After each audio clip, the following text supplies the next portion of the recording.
pourquoi est-ce qu'on s'acharne tout le temps à vouloir changer ce qui ne dépend absolument pas de nous?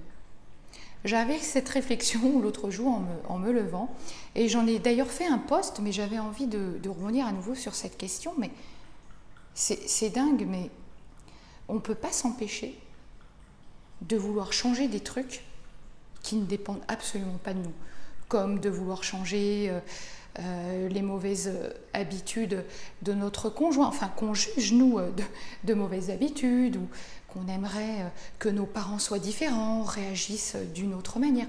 Et on est dans une lutte permanente parce qu'on se cramponne, on cherche désespérément à faire changer des choses qui finalement ne peuvent pas l'être.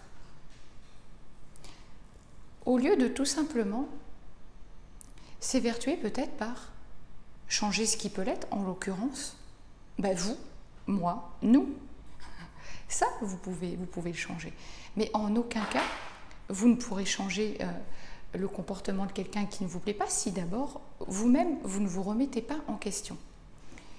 Et du coup, on est sans arrêt dans la lutte, tout le temps, et on ne vit pas, en fait.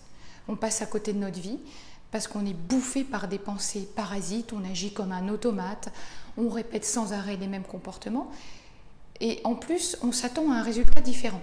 Mais si vous agissez tout le temps de la même façon, comment voulez-vous atteindre un résultat autre que celui que vous provoquez finalement? Donc à un moment donné, mais vivez simplement juste prenez plaisir à vivre, cessez d'être en mode automatique, comme ça apprenez, comme je le disais dans une précédente vidéo, à repérer tous ces comportements qui vous limitent dans votre quotidien, qui vous empêchent de passer à un niveau supérieur dans votre vie, et juste changer ce qui dépend de vous uniquement. Et là, vous verrez, ce sera beaucoup plus productif. Et puis surtout, savourez votre vie. Vous savez, une vie, c'est court, ça passe vite.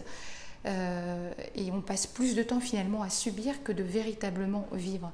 Et quand je dis vivre, ce n'est pas juste exister. C'est profiter de tous ces petits moments que la vie nous offre. C'est apprendre ce fameux lâcher-prise. Oui, c'est difficile de lâcher prise, c'est un mot. Alors lâcher quoi? Lâcher prise. C'est difficile de lâcher prise au début. Mais j'ai envie de vous dire, comme tout ce qu'on ne connaît pas. Au début, c'est toujours difficile. Mais vous verrez que justement, ce fameux lâcher prise, il intervient le jour où vous cessez de lutter, où vous arrêtez tout combat. Et là, boum, comme par enchantement, il arrive ce lâcher prise.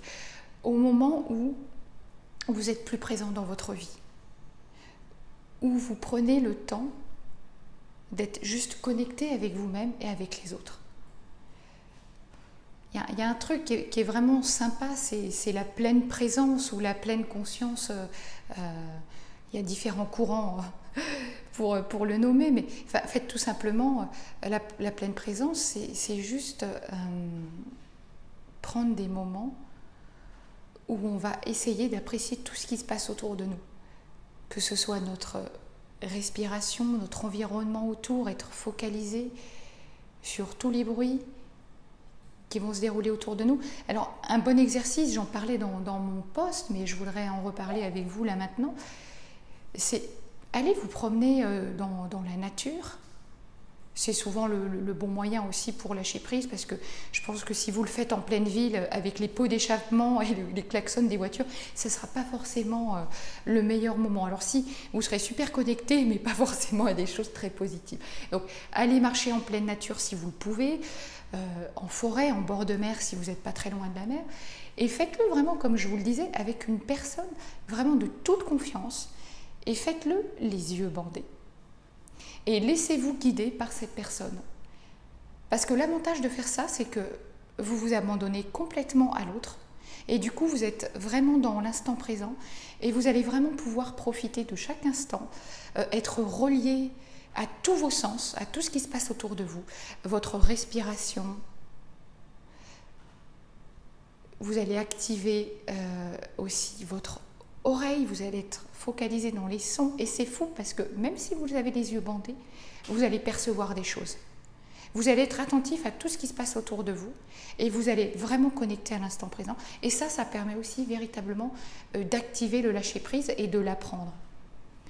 Voilà ce que je voulais partager avec vous aujourd'hui. Mais voilà, travaillez-le, exercez-vous.